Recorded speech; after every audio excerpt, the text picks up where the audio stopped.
வணக்கம் Kovai Santa Monica study abroad எஜி expo 2025 மே 3ஆம் தேதி கோயம்புத்தூரில் உள்ள ரெடிசன் ப்ளூ ஹோட்டலில் எங்களுடன் சேருங்கள். இளைஞர்களோட கனவு கண்ணி அப்படின்னு சொல்லலாம் சாய் பல்லவி அவர்களை. அந்த அளவுக்கு சாய் பல்லவிக்கு யங்ஸ்டர்ஸ் பயங்கரமா சப்போர்ட் பண்ணிக்கிட்டு இருக்காங்க. இந்த ஒரு வேலையில தான் அவார்டாங்க எனக்கு முக்கியம், ஃபேன்ஸ் தாங்க முக்கியம் அப்படின்ற மாதிரி சாய் பல்லவியுமே சிறப்பா பேசியிருக்காங்க. ஓகே, என்ன நடந்திருக்கு, ஃபேன்ஸை பத்தி சாய் பல்லவி என்னெல்லாம் சொல்லியிருக்காங்க அப்படிங்கறதெல்லாம் டீட்டெயில்டா பார்க்கலாம். கடந்த ஆண்டு பாக்ஸ் ஆபீஸ்ல மெகா பிளாக் பஸ்டர் ஹிட் அப்படின்னு சொல்லலாம் அமரன் திரைப்படத்தை. சிவகார்த்திகேயன் நடிப்புல அந்த படம் உருவாகி இருந்துச்சு. எந்த அளவுக்கு சிவகார்த்திகேயன் அந்த படத்துல பாராட்டினாங்களோ அதை விடவும் அதிகமா சாய் பல்லவியோட நடிப்பை பாராட்டி இருந்தாங்க.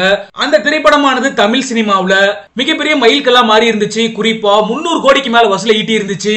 அந்த படத்துக்கு அப்புறம் தெலுங்குல நாகா சைத்தன்யாவோட தண்டேல் அப்படின்ற படத்தில் நடிச்சிருக்காங்க சாய் பல்லவி. இப்ப இந்தியில ராமாயணா படத்துல சீதை கதாபாத்திரத்தில் நடிச்சுக்கிட்டு இருக்காங்க. இந்த நிலையில தான் சாய் பல்லவி சமீபத்துல கொடுத்த பேட்டியானது அதிக அளவு வைரல் ஆகிட்டு இருக்கு.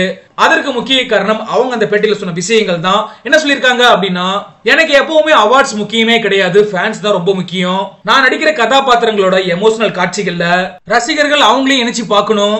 அதுதான் எனக்கு கிடைக்கக்கூடிய உண்மையான வெற்றியா நான் பாக்குறேன். அப்படி ரசிகர்களுமே கதாபாத்திரத்தோட இணைச்சுக்கிற அளவுக்கு என்னோட நடிப்பை வெளிப்படுத்தணும். அதுதான் எனக்கு கிடைக்கக்கூடிய உண்மையான வெற்றியா நான் பாக்குறேன். விருதுக்காக என்னைக்குமே நான் உழைக்க மாட்டேன் அப்படின்னு சொல்லி சாய் பல்லவி சிறப்பா பேசியிருக்காங்க.